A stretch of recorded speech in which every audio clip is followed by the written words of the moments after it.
Pastor Aldo, sabe que hoy temprano justo leía en el libro de Josué como cuando se da la instrucción de que ellos vayan a delinear la tierra, crear como ese lugar para saber qué le correspondía a cada uno. En el documento que usted nos manda hace un preámbulo precisamente sobre el tema de los gobiernos de esas áreas específicas. Esto estaba planeado así por Dios, definió Dios, porque uno ve cómo las guerras inician cuando alguien quiere ir empezando a correr sus fronteras o a querer acaparar más territorio, pasarle por encima a otras culturas, a otro y decir aquí la predominante soy yo.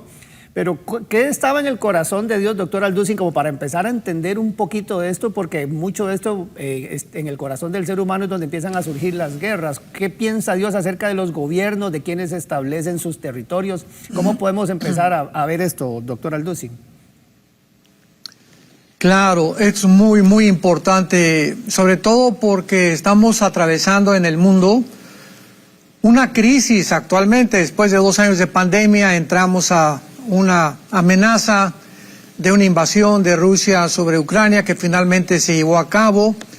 Y ante todas estas etapas que la historia nos muestra en nuestra vida y todas las circunstancias que estamos atravesando como cristianos, es bien importante que nosotros podamos tener una clara visión acerca de lo que la Biblia dice precisamente acerca de las guerras, acerca del pacifismo.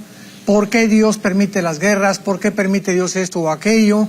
Porque el mundo pues está esperando respuestas. Y cuando enfrentamos, repito, esto de la guerra, tenemos que hacernos las preguntas que tú acabas de hacer, que son muy importantes. Tenemos que comenzar, para poder entender esto, que después del diluvio universal, inmediatamente en el capítulo 9 del Génesis, versículo 6, Dios, al ver tal maldad del corazón humano y la forma como la maldad se puede desbordar, que Dios establece el gobierno. Los gobiernos han sido establecidos por Dios, lo vamos a ver más adelante también en Romanos capítulo 13, con el propósito de detener la maldad humana. Y la maldad humana no puede ser detenida siempre mediante el pacifismo. Desgraciadamente se tiene que usar muchas veces el uso de la fuerza y la violencia. Por eso hay policía, por eso hay soldados, por eso hay guerras, pero la raíz es la naturaleza humana. Dice Génesis 9:6, el que derrame sangre de hombre, por el hombre su sangre será derramada, porque a imagen de Dios es hecho el hombre. Dios aquí le entrega la espada de la retribución al gobierno, no a las personas como individuos. Esto es importante. Entonces, Dios le permite a los gobiernos usar la fuerza, usar la violencia cuando sea necesaria, aunque sabemos que muchos abusan de esto, para poder detener el mal. Entonces, cuando entendemos esto, después vinieron el patriarcado, vinieron los estados, las ciudades-estado y finalmente los gobiernos como los conocemos actualmente. Entonces, es Dios claramente el que establece el gobierno para detener, vuelvo a repetir, la maldad del corazón humano. Y este fue el gran fracaso de Carlos Marx.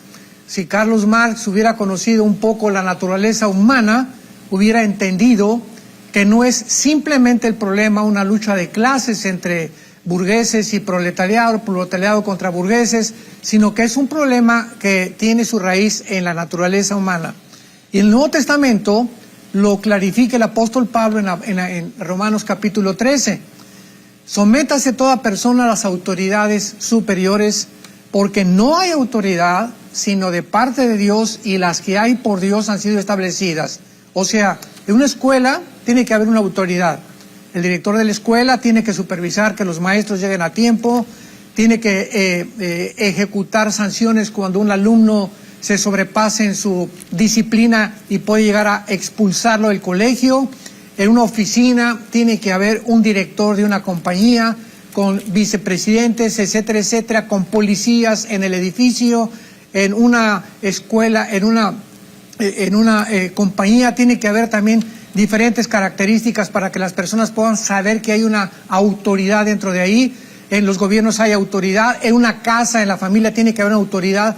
En este caso es Dios al que nos ha puesto a nosotros como autoridades. En fin, todo tipo de autoridad ha sido establecido por Dios.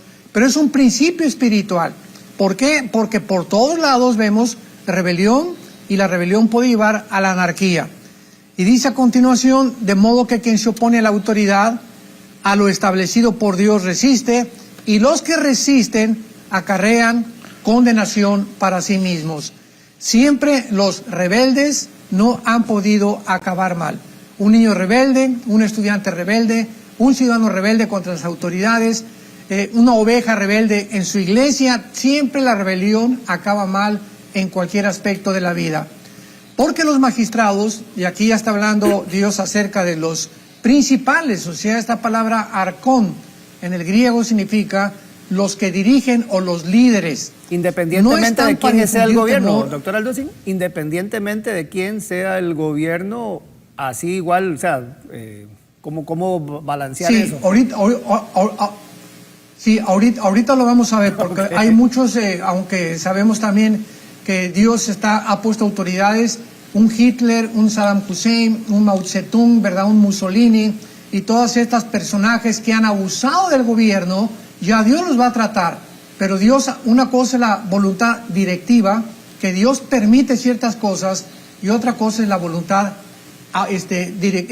permisiva y la directiva. La directiva es cuando Dios nos quiere dirigir y quiere que estemos en su voluntad, y la permitiva es cuando Dios permite. Pero el hecho que Dios permita que ciertos gobernantes, como del Antiguo Testamento, el rey Nabucodonosor, en Daniel, dice la Biblia en Daniel capítulo 1, versículo 1, que Nabucodonosor entró a Jerusalén y la sitió porque Dios lo llevó.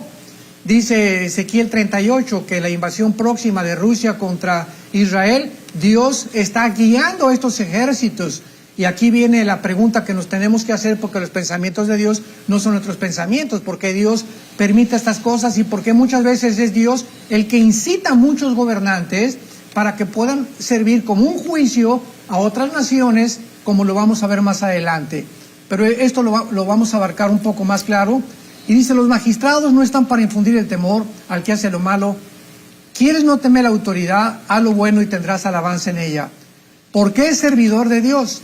De alguna forma, todos, absolutamente, todos están sirviendo directa o indirectamente a Dios. Decía Martín Lutero que el diablo, ¿verdad?, es el perrito de Dios con un bozal. Que realmente el mismo diablo, muchas cosas, hace cosas que se le permite a Dios hacer y no tiene la libertad que él podría tener de otra forma que no fuera la soberanía de Dios. Como en el libro de Job. En el libro de Job, el diablo no puede atacar a Job porque está rodeado por la protección de Dios, y hasta que Dios le quita la protección a Job, el diablo puede atacar.